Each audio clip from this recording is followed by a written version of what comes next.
सुल्तानपुरी जी। धन्यवाद सर। और इसी तरह आज हमारी जो बहनें जो विधवा होगी उन्हें पेंशन का और उनके बच्चों का किस तरीके से रख रखाव सरकार कर सकती है, इसके ऊपर चर्चा हो रही है और ये बहुत महत्वपूर्ण बात है। मैं देखता हूं हमारे एक साथी है कोटबेजा गांव के गोपाल, उनका देहांत हो गया। उनकी बच्ची पढ़ाई में बहुत अच्छी है और उसका नाम सोनिया है और उसके पास मुझे लगता है अपनी फीस देने के पैसे नहीं होंगे। पर आज माननीय मुख्यमंत्री ठाकुर सुखविंदर सिंह जी ने ये निश्चय किया है कि हमारी जो बहनें जो विधवा हो गई हैं, उनके जो बच्चे लायक हैं, पढ़ने लायक हैं, उनके लिए आज हमने इंश्योर किया है कि उनकी पढ़ाई की जो भी खर्चा होगा वो सरकार वहन करेगी। ये कितनी सुंदर बात है, ये कितना हमारा अच्छा वेलफेयर जो स्कीम्स हैं उसके ऊपर हम काम कर रहे हैं।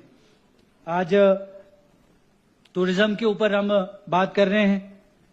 मैं खुद कसौली कॉन्स्टिट्यूएंसी में जब देखता हूं तो हमारा टूरिज्म का जो स्कोप है वो बहुत हाई है और माननीय मुख्यमंत्री जी ने इसमें ये इंश्योर किया है कि जो भी हमारे टूरिस्ट आ रहे हैं उनके जीवन को हम यहाँ पे एक स्वर्णिम उनको यहाँ पे अभाव हो, उनके जीवन के बहुत अच्छे क्षण हिमाचल में व्यतीत हुए हों, उन्हें ये याद करने के लिए इस तरह की जो स्कीम्स लाई जा रही है जिसमें हमारे पहाड़ के जो लोग हैं वो अपनी आमदन को भी बढ़ा सकें और वो इस टूरिज्म का हिस्सा बन सके। इस तरह की पॉलिसीज को जो लाया गया है, चाहे आप होम स्टे बनाना चाह रहे हैं तो आपको 5% का लोन जो सरकार आपकी तरफ से देगी, उसके ऊपर काम कर रहे हैं।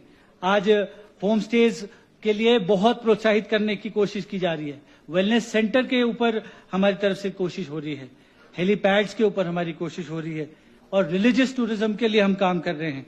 इससे हमारे पूरे प्रदेश का भला होगा। हमारे जो युवा साथी हैं उनके लिए नए, मैं समझता हूं, मौके मिलेंगे कि वो एम्प्लॉयमेंट में उन्हें सेल्फ जनरेटिंग एम्प्लॉयमेंट होगा।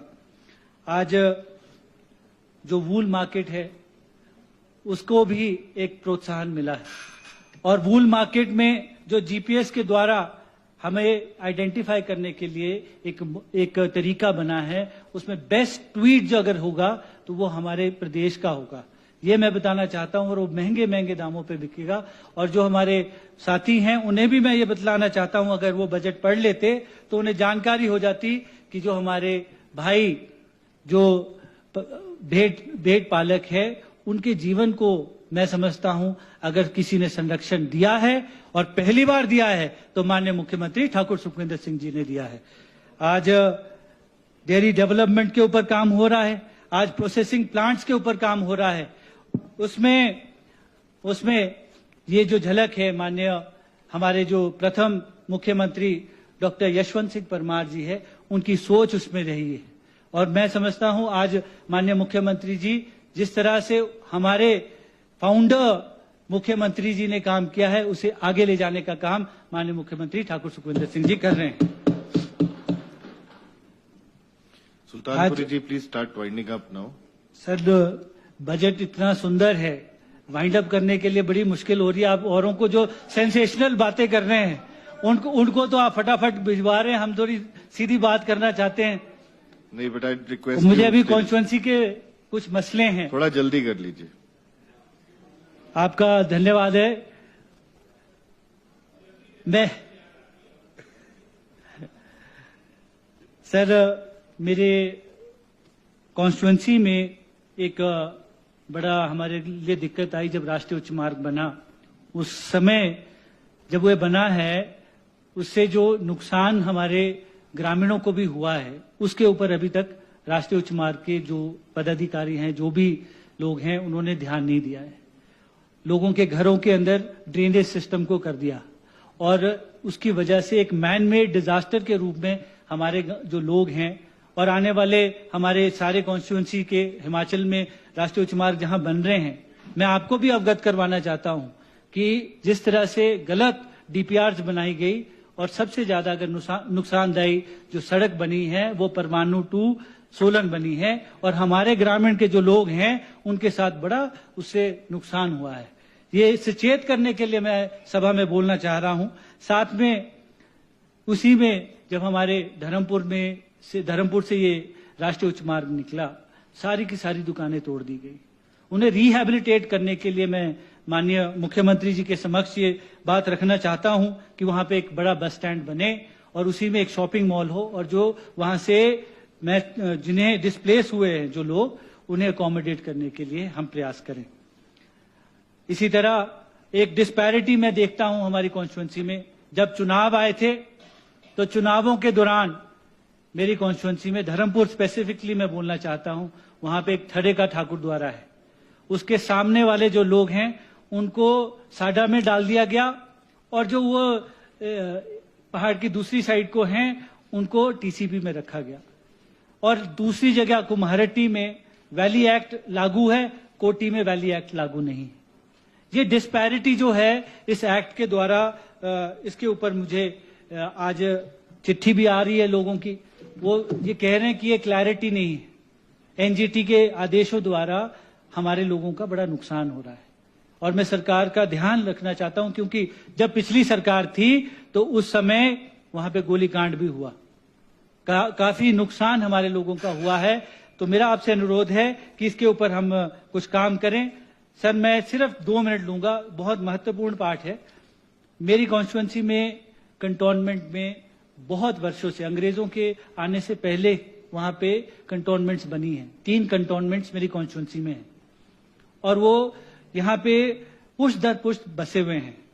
उन्हें अभी तक हिमाचली होने का पूरा हक नहीं मिला है, और उनके ना राशन कार्ड बनते हैं, ना उन्हें कोई स्कीम्स में इंक्लूड किया जाता है, मात्र वो वोट डाल सकते हैं, और उन्हें 118 की परमिशन लेनी पड़ती है अपने घर बनाने के लिए। उन्हें पूरा हिमाचली होने का हक मिलना चाहिए, ये मैं कहना चाहता हूं। और उसके साथ ही मैं ध्यान लाना चाहता हूं, हमारे जो हॉस्पिटल्स हैं उसमें चामिया का जो हॉस्पिटल है वो अंडर कंस्ट्रक्शन है। उसका जो बजट पहले था 90 लाख का, आज वो 3 करोड़ पे पहुंच गया है। इसी तरह जब राष्ट्रीय उच्च मार्ग बना था तो धर्मपुर का जो हॉस्पिटल है वो तोड़ दिया गया, और राष्ट्रीय उच्च मार्ग के द्वारा जो हमें कॉम्पनसेशन मिला था वो 3 करोड़ रुपया था। 3 करोड़ रुपया जो है अभी भी फाइनेंस के पास पड़ा हुआ है। मेरा अनुरोध है कि उस पैसे को रिलीज करके हमें जो 50 बेडेड हॉस्पिटल धर्मपुर में बनाना है उसे इशू किया जाए। Please now. Sir, 2 points and then I'll call it off. हमारे परमाणु शहर में सर इंडस्ट्री जो है उसको सपोर्ट चाहिए। जो पीआईए के साथ हमारी मीटिंग्स होती हैं उसमें एक तो रोड को हमें अटैच करना है इंडस्ट्रियल एरिया के साथ, और साथ में उनका सुझाव है कि जो हमें लीज के द्वारा भूमि आवंटित हुई है उसे परमानेंट ओनरशिप दी जाए, ताकि जो इंडस्ट्री है वो वहां से ना जाए। अगर उन्हें वो हम अकोमोडेट करेंगे तो वो यहाँ पे स्थापित रहेगी, और यहीं पे हमारे लोगों का ही उसमें भला होगा। मैं इस सभा में आज बोलने का सौभाग्य प्राप्त इसलिए भी हुआ, और मैं आपका धन्यवाद भी करता हूं। मुझे आदरणीय आपके पूज्य पिताजी को भी याद करने का मौका मिल रहा है कि आज उन्हें आपको देखकर बड़ी खुशी हुई। आपके समक्ष में अपने मुद्दे रख सका, और जब पार्टी मीटिंग्स में हम इकट्ठे काम करते आए हैं तो आज आपके सामने बोलने का बड़ा अच्छा लगा मुझे, और इस बजट भाषण में आपके सामने बात करने का मौका मिला। मैं माननीय मुख्यमंत्री जी की सोच को सलाम करता हूं और समर्थन करता हूं, यही मैं कहना चाहता हूं। धन्यवाद। और फिक्र हमेशा मेरे साथ रहता है। भूषण ज्वेलर्स, अनमोल रिश्तों के लिए।